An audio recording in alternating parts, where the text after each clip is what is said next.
Dependemos mucho de lo que pasa hoy en día afuera, lo que está haciendo Estados Unidos, la Fed, etcétera, ¿no? Dependemos mucho también de China. Así es, Sí. efectivamente. Lo que haga China, no sé, para nosotros es muy relevante en términos de cobre, lo que pasa con el acero, y están pasando varias cosas en China. Y para eso tenemos a nuestro primer invitado, que Está por aquí. que hace poco andaba por esos lados. Sí, pues no lo debemos tener. A nuestro amigo Yunson Lee, director del Centro de Estudios Internacionales de la Universidad del Desarrollo, de la Facultad de Gobierno. ¿Cómo está Yunson? Hola Pedro, ¿cómo estás? Mu- ¿Cuánto tiempo? Hola amigo mu- Carlos, muchas gracias, es un honor estar aquí compartiendo con mis amigos, con ustedes para conversar de temas tan interesantes como la economía, lo que está pasando y lo que acaba de decir Pedro y Carlos, en el sentido de que todo lo que afecta a China afecta directa o indirectamente a Chile. Hace mucho tiempo atrás decíamos que cuando Estados Unidos se resfriaba, a nosotros nos daba pulmonía, pero parece que ahora es China el que no. Cuando China se resfría, a nosotros nos da pulmonía, ¿verdad?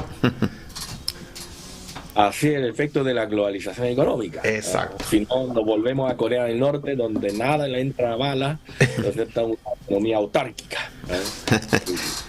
Oye, yo quiero partir con una cosa que sí, digamos, con una preocupación que o sea, no está tan directamente ligado con la economía, pero una preocupación porque uno lo escucha en las conversaciones informales, por ahí dicen, oye, ¿has visto cómo están los hospitales llenos de niños resfriados? Y por acá hablan digamos, casi de una nueva pandemia, digamos, y la OMS pide más información, etcétera. ¿Qué ha pasado con eso? Además, tengo entendido que tú estuviste ahí hasta hace poco, entonces, ¿cómo se ve eso allá?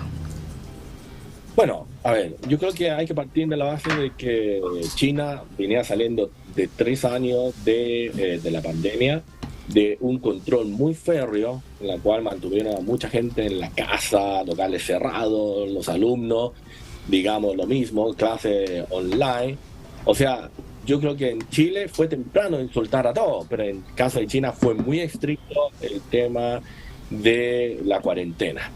Entonces, ahora lo que está pasando ya es que por primera vez los niños están yendo a clase, un lugar donde hay alta concentración de los niños, y China está entrando en invierno, como acá está entrando en primavera, ahí está entrando en el invierno, el otoño, entonces hay una fuerte circulación de virus ya y dentro de los colegios, pero también esto se debe, ya yo no soy médico, pero los médicos han explicado, han llamado a la calma de que esto es normal después de que los 3 años los niños estuvieron encerrados en la casa y que por primera vez ellos lo sueltan, puede tener esa entre comillas libertad, ya, y que su sistema inmunológico no ha sido tan desarrollado como un niño común y corriente que ha estado en los 3 4 años corriendo en la calle.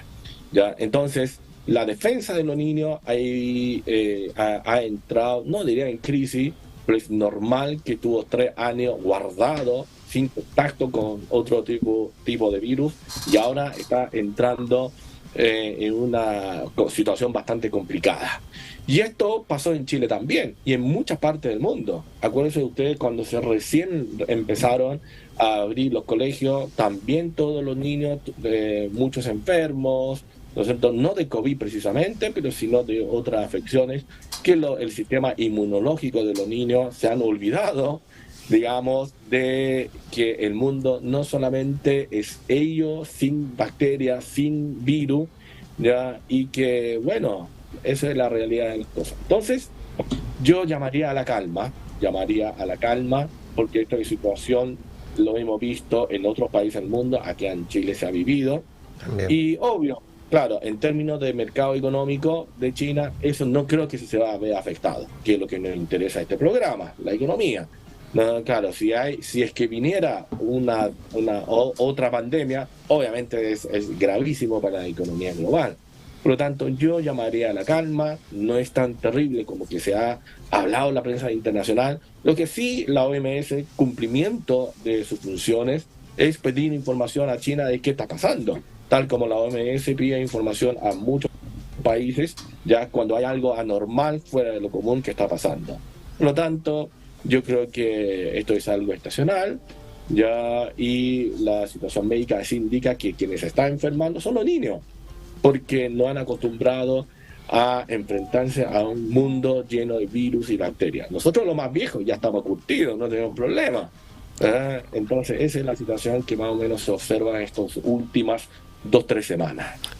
Ahora, eso también, tal como tú dices, pasó acá.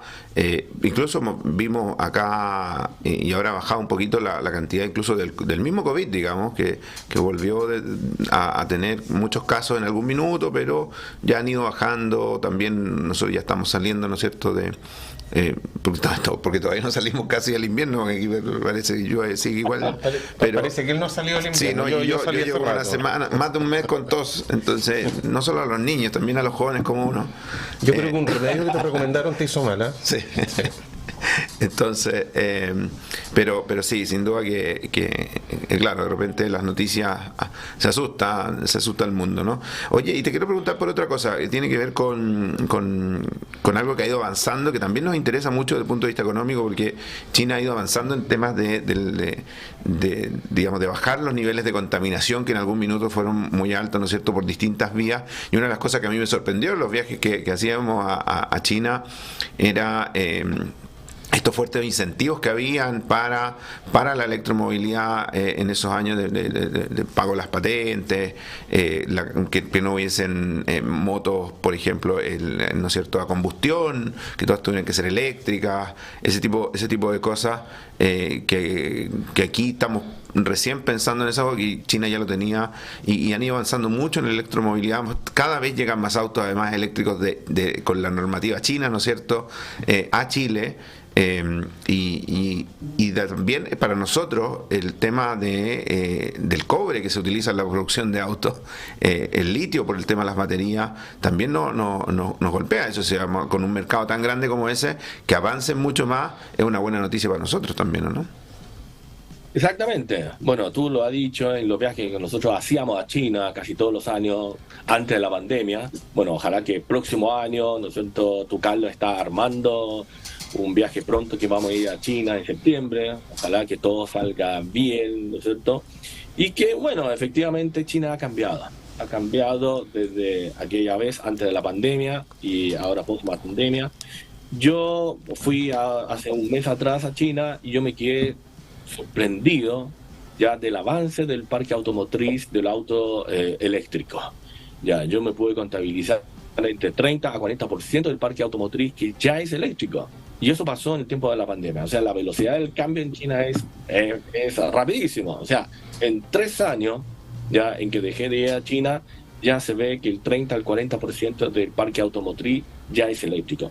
¿Y por qué? Porque China tenía un problema grave de la contaminación, ya sobre todo en las grandes ciudades. Entonces el gobierno chino en esa época, hace más de 4 o 5 años atrás, dijo, bueno, vamos a luchar en contra de la polución, y la primera medida fue sacar a toda la industria fuera de las grandes ciudades, ya, y que terminar ya con el sistema antiguo de calefacción de los edificios que antes se hacía a carbón mineral, ya, o sea, es altamente contaminante. O sea, la caldera funciona con carbón mineral. Imagínate lo que significa eso. Entonces, eso se terminó y los grandes edificios en China tuvo que reconvertirse rápidamente a la energía eléctrica. Entonces, hay una gran demanda de energía eléctrica y el gobierno chino, para paliar esta situación, hizo un gran incentivo en la producción de la energía limpia, tal y como la energía solar, energía eólica, etcétera, etcétera. Ahora, la política que va acompañado para eliminar la alta contaminación ya de las grandes ciudades fue incentivo a la utilización del auto eléctrico. Y el incentivo es que el chinito que quería comprar el auto eléctrico no pagaba patente en toda su vida. ¿Cómo es eso? Bueno, uno en Chile diría, bueno, un auto paga 100, 200 o 300 mil pesos o 1 millón de pesos al año en permiso de circulación. Pero en el caso de China, para adquirir un auto es muy distinto. El sistema es muy distinto al sistema chileno. Es que tú para comprar un auto necesitas comprar un cupo. Esto es como los taxis en Chile. Mira. Entonces, ¿cuánto vale el cupo?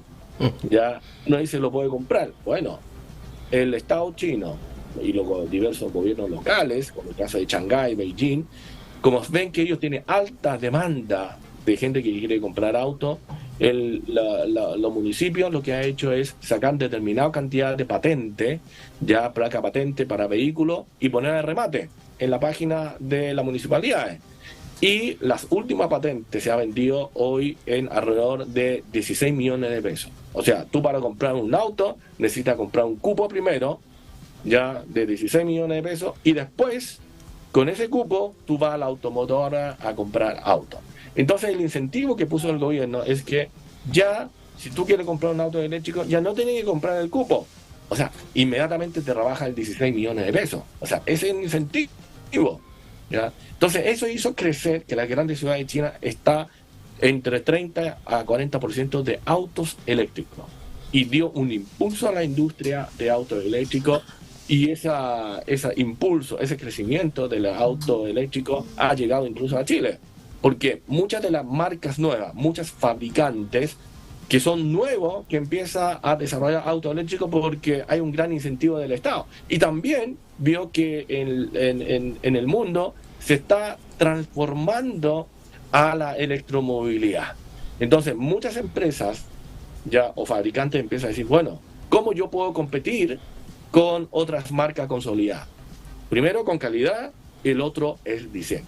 Y acá en Chile hemos visto que han llegado muchas marcas de autos chinos que en el diseño ya no es antiguo como hace 5 o 10 años atrás, donde los chinos tenían a los profesores, a los diseñadores soviéticos, rusos, ya parecían los autos Lada, ¿verdad? Pero ahora los autos son altamente aerodinámicos porque los fabricantes chinos se han dado cuenta de que ellos tienen una ventaja plus, ¿ya? ¿Y cuál es? Es la electromovilidad. Y para competir, ya para ganar ese mercado, necesitan un diseño bastante aerodinámico, ya, y eso es lo que han estado haciendo. Y eso, entonces, ¿sí? Perdón, Junso, y eso para un país como Chile, exportador de cobre, es una muy buena noticia porque los autos en base a electromovilidad consumen mucho más cobre que los autos tradicionales. Exacto, es una gran y muy buena noticia para Chile, ya porque necesita cobre y además litio. Sí. Son los dos minerales que Chile tiene. Ya, pero, claro, vamos a ver qué es lo que ha pasado con el litio en estas últimas 2-3 semanas, ya, porque el precio del litio está bastante alto, los países latinoamericanos, incluyendo a Chile, no tienen una política muy clara con respecto a la explotación del litio, y cuando el precio está muy alto, cuando hay competencia, cuando hay casi la imposibilidad de poder extraerlos porque el sistema regulatorio así lo impide, bueno, aparece sustituto. Y tengo entendido que ya la empresa china, como también una empresa noruega, está pensando, o sea, ya tiene una investigación bastante avanzada con sodio para sustituir al litio. ¿Y cuál es? El sodio. ¿Ya? Y eso está por todos lados. Eso está por todos lados, sí. Exacto. Entonces, lo que sí es una buena noticia porque los dos minerales, litio, sal, el sodio, ya, y el cobre está en Chile, pero debemos de avanzar rápidamente ya para decidir qué va a ser la política de la explotación del litio ya en el futuro. Aunque el presidente Boric lo ha anunciado, ¿no? Que tiene que ser una sociedad casi como del Estado, con el privado, en la cual el Estado tiene el 51%. Creo que es una política bastante errada, porque ninguna sociedad anónima va a querer, o sea, ninguna inversionista extranjero va a invertir ya con que no tiene la capacidad de influir, porque va a ser la minoría en una sociedad anónima. Y el Estado chileno ha traspasado a Codelco, ¿no? La administración y la posible futura explotación del litio. Y curiosamente que Codelco ya, si bien tiene mucho potencial, pero curiosamente es la única empresa que explota el cobre, ya que está a pérdida. Si nosotros comparamos con la minera de Luxi, o sea, es una utilidad extraordinaria. Solamente Codelco, ya si uno revisa, la utilidad ha bajado ostensiblemente. ¿Qué pasó ahí? Y ahora queremos pasar el litio para que ellos la administren. Ellos te saben del cobre, pero del litio es un proceso que está aprendiendo, ya, y bueno, son cosas que está pasando, que tenemos buena noticia, que es un gran consumidor de China de productos para la electromovilidad, pero al mismo tiempo necesitamos una claridad en la política pública en torno a este mineral que hay en Chile. Podría pasar un poco, guardando las distancias y las comparaciones del caso, a la situación de NAP vendiendo balones de gas a domicilio casi, ¿ya? Que no es su giro, que lo intentó, pero terminaron saliendo súper caros los cilindros de gas. Exacto.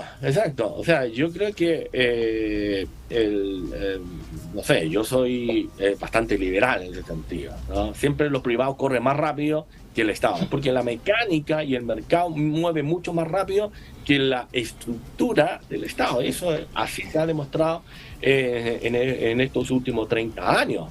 ¿Ya? Por lo tanto, pensar con una lógica estatal, ¿ya? Es romántico. A mí me gustaría, ¿no?, que el Estado sea eficiente en todo. Pero ojo, o sea, el sistema de la empresa pública en China es totalmente distinto a la lógica como funciona la empresa estatal en otros países. Eso te iba a preguntar. Ya, la empresa estatal en China, la persona responsable de esa empresa es la autoridad máxima, es decir, el gobernador. ¿Ya? El gobernador de por ejemplo, de Dongguan, ya en una región, una zona que está cerca de Cantón. Bueno, él, como la alta autoridad de esa región, él es responsable, ya, de esa empresa. Entonces, él como funcionario público tiene que hacer que bajo su administración todo funcione, incluyendo las empresas públicas. Porque si no lo hace, ¿qué pasa con ese funcionario público? No va a poder seguir escalando el escalafón público y para llegar a soñar ser ministro o presidente de China en el futuro. O sea, hay una especie de incentivo muy fuerte para que tú hagas muy bien las cosas.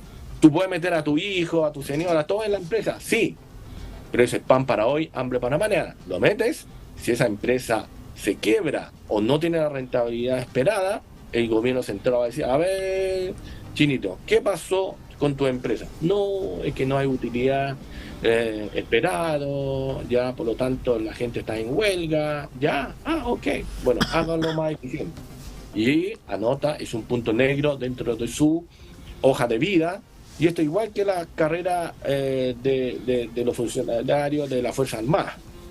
Tiene que ser intachable, todo entra a la Fuerza Armada, digamos, a la Marina, al Carabinero, no sé qué, pero todo quiere o sueña ser el director general o el comandante en jefe. Pero uno llega el que no tiene mancha en su hoja de vida.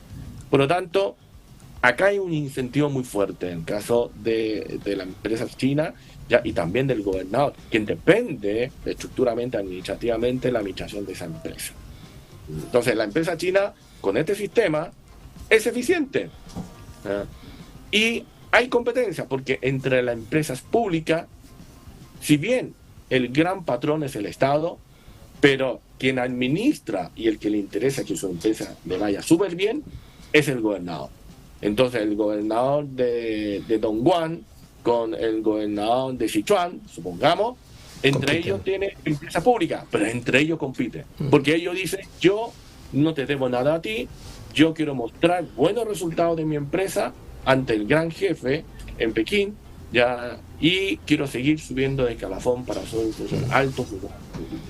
Entonces, administración distinta. Todo cree que el Partido Comunista Chino controla todo. Sí, lo controla, pero la administración es muy descentralizada. Y eso yo creo que está la clave porque la empresa pública acá en Chile, bueno, depende administrativamente y nosotros políticamente de una sola persona.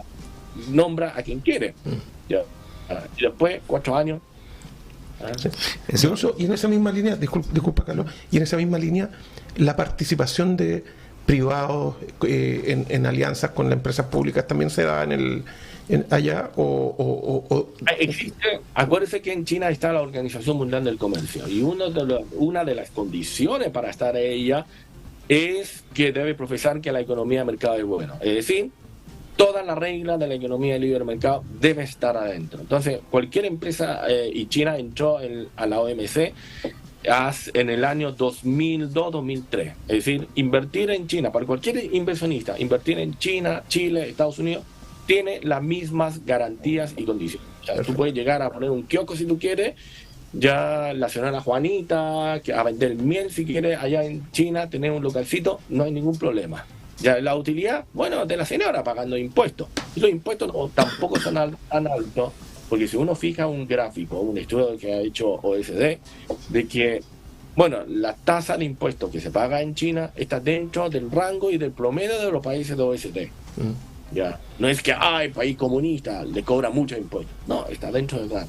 Es decir, ya prácticamente en el mundo hay una estandarización ya de OSD de cómo proceder, por ejemplo, en la administración, en la economía, el Estado, el funcionamiento del Estado, etcétera, etcétera. Y casi todos son estandarizados, excepto Corea del Norte, que está fuera de todo.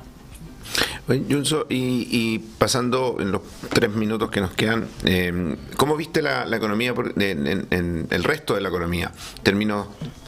Nosotros acá tenemos las noticias, ¿no es cierto? Llega y dice, hay un problema grave en términos de inmobiliario, ¿no es cierto? Lo hemos sabido con empresas que están teniendo serios problemas hace un tiempo y otras que de repente aparecen con estos mismos problemas, y que el gobierno chino estaría apostando al consumo interno, básicamente, para poder crecer. ¿Cómo está viendo eso allá? Sí, claro. Yo en la última visita que hice a China hace un mes, yo veo que el consumo ya está reactivando muy fuerte. Ya los restaurantes, los supermercados, las grandes tiendas, etcétera, etcétera. Pero claro, eso contradice con los informes y las noticias que salen a nivel internacional de que China está en problemas. Sí, pero sabemos que estamos saliendo China de pandemia, tal como pasa en todo el mundo. Ahora, dime un solo país que no está teniendo problemas económicos hoy en día. Estados Unidos está en problemas, Chile también, muchos países, Argentina, Paraguay, Uruguay, Brasil, ya, y bueno, ¿para qué hablar de los países europeos? O sea, la inflación parece que ha sido la tónica de todos los países del mundo. Y China no es la excepción. China no vive un planeta aparte, vive dentro de este circuito de la globalización económica. Y todo lo que pasa en Estados Unidos, en Europa, afecta a China, como que todo lo que pasa en China afectaría a Estados Unidos, a América Latina y al resto de los países europeos. Por lo tanto, yo llamaría a la calma. ¿Por qué? Porque China, de lo único que sabe hacer, y muy bien, ya es la planificación.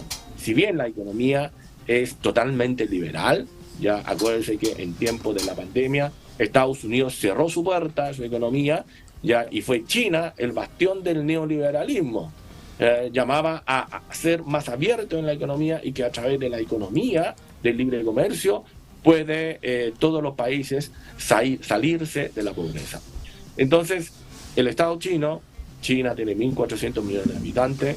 China, como Estado, ha reorientado un poco sobre su economía al consumo interno. Es decir, volver a la condición y a crecer lo que fue China en el año 2012 hacia atrás. 2012 hacia atrás estaba otro presidente en China donde él basó el crecimiento económico ya en las inversiones públicas. Ya, entonces yo creo que en ese sentido va por ahí, ya, y que lo que está pasando en China es algo estacional, ya, y que el Estado chino está haciendo todo el esfuerzo ya del incentivo interno ya para reactivar esta economía. Fantástico informe. Una muy buena actualización, Yuso. Oye, Muy agradecido, Junso, por tu participación en el programa y ojalá que nos pueda acompañar en otro programa prontamente, con buenas noticias de China. Bueno, muchísimas gracias, Pedro, Carlos, ¿no es cierto? Y bueno, yo feliz de conversar con ustedes, compartir, ¿no es cierto?, lo que está pasando en China, en Asia, en términos económicos. Feliz. Muchas gracias. No, gracias a ti, que estés muy bien. Muchas gracias, Junso. Bueno, terminando esta entrevista con Junso Lee, director del Centro de Estudios Internacionales, de Relaciones Internacionales de la Facultad de Gobierno de la Universidad del Desarrollo, nos vamos a un brevísimo corte comercial de 2 minutos y 30 segundos y volvemos al segundo